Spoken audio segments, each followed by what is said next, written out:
The Atlantic County Democratic Party held its annual nominating convention Saturday morning in Egg Harbor Township. One of the candidates they threw their support behind is the mayor of Longport, Nick Russo, who is seeking one of the two 2nd District Assembly seats that are currently held by Republicans John Amadeo and Chris Brown. And joining us now from Longport, where hopefully there's not a whole lot of snow, is its mayor and a candidate for State Assembly, Nick Russo. Nick, welcome to the show. Hi, David. I know you just gave your observation. Here in Longport, it's 80 degrees and sunny. I'm coming. All right. Good answer. In that case, we'll be over from now on to do all of our remotes from Longport. No problem. So, number one, congratulations on receiving the line from the County Democratic Party. Nick, why are you running for State Assembly? Well, this is an exciting time to, I believe, to be an elected official. There's a lot going on. There's a lot that needs to be changed. I've been here in Longport for 5 years as a commissioner and mayor. I've been involved in the community for a very, very long time, just like yourself in the nonprofits. And I've had an entire life of public service, either through law enforcement for 25 years at three different levels of law enforcement, and now I'm serving in the Longport Fire Department for 3 years. I have a background in education. I've got a doctorate degree in education, a master's in education, and I think there's a lot to be done, and I know I have the background and experience to get it done. You are obviously serving as mayor of Longport, and your assembly running mate, Vince Mazzio, is the mayor of Northfield. What qualities, and hands-on experience as a mayor translate over to a job in the state assembly? Well, first of all, Vince Mazzio is a tremendous supervisor and leader. I serve with him on the Atlantic County. We're both members of the Atlantic County Mayor's Association. He's been a leader in shared services in this area. You couldn't ask for a better preparation for the state assembly than being a mayor. Jim Whalen has shown that. The way I look at this, David, let's face it, people can't get through the amorphous federal government. Sometimes they have difficulty getting through the same amorphous state government or county government, but they can come to their local official and tell them what's on their mind. We have the absolute best pulse for what's occurring in our communities, being a mayor, and that's, I think, why the party really asked us to step to the plate on this. Mm-hmm. When you and Vince announced your candidacy back in February, you each said that you were going to work hard to correct the advisory-based flood elevation maps that FEMA had put together, because you think they could devalue shore towns, don't you? Well, what happened was, of course, the governor had put that executive order out accepting what were called advisory maps. And the way I look at this, David, it would be like somebody giving you a contract, putting a contract in front of you, saying, David, I want you to sign this contract. Oh, but by the way, it's not completed yet. Here in Longport, since I've been in office, we went to elevation 12 here. And at elevation 12, I may have mentioned, we did not have one home that's at elevation 12 that sustained damage. With the millions of dollars of damage that we have had, not one house at the new elevation. I think the best thing that's happened to our area is this coastal coalition that was formed. And I know that we have some of the elected officials in the area are trying to jump on the bandwagon as far as that, and that's good to have their input.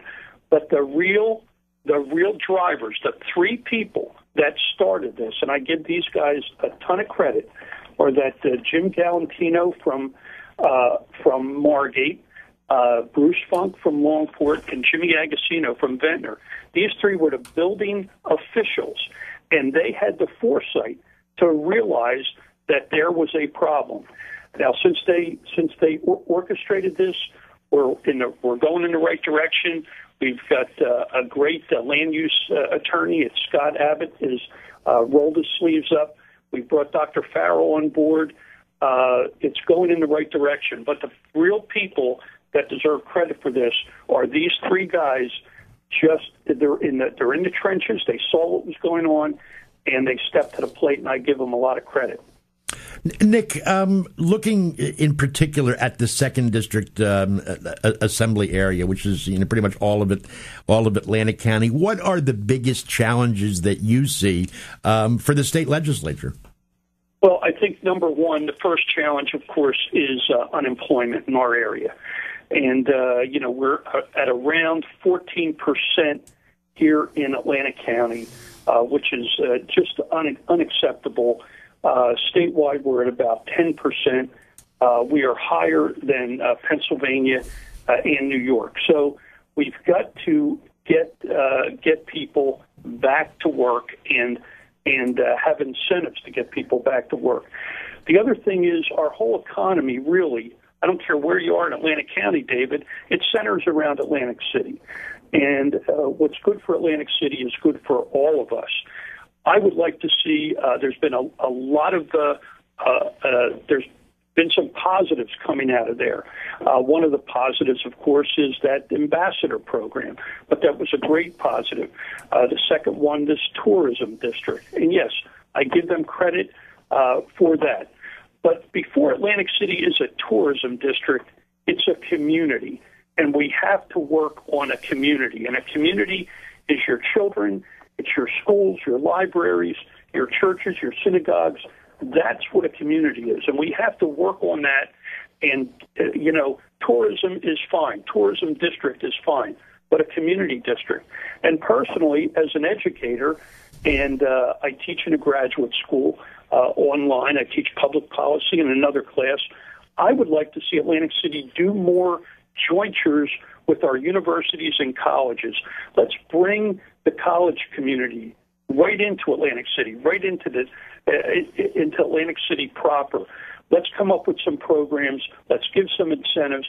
Once we get those young people around, we could make this like the Philadelphia area around the theater district, or make it like Baltimore, the Inner Harbor, or Fells Point. There's a lot that can be done. Nick, I noticed when you and Vince held a press conference to announce your candidacies for state assembly, you chose an interesting location. You were in front of the store that used to be Pathmark out near the Cardiff Circle, which is across the street from what is about to become less of the Shore Mall because they're tearing down a lot of it. Why did you choose that location? Well, that had the symbolism for us, David, very clearly, and the symbolism was that this is a closed building that is an ancillary building, or an ancillary business, if you will, that is directly tied into our economy. When people are doing well, they're going to be shopping more. They're going to be buying not only food, but they're also going to be buying all of those products that they need to survive. And although the governor touts what he's doing, when you really cut to the chase, we're number 2, the state of New Jersey, in foreclosures, and there's just not enough being done in this area. And like I said earlier, this unemployment is a real concern of mine, as it is for many of the people that are out of work. So hopefully, if you make it into the state assembly, that would be another priority. I mean, bring back business to the county. Bring back businesses. Let's look at this property relief. We certainly need a property tax relief. That's not even debatable.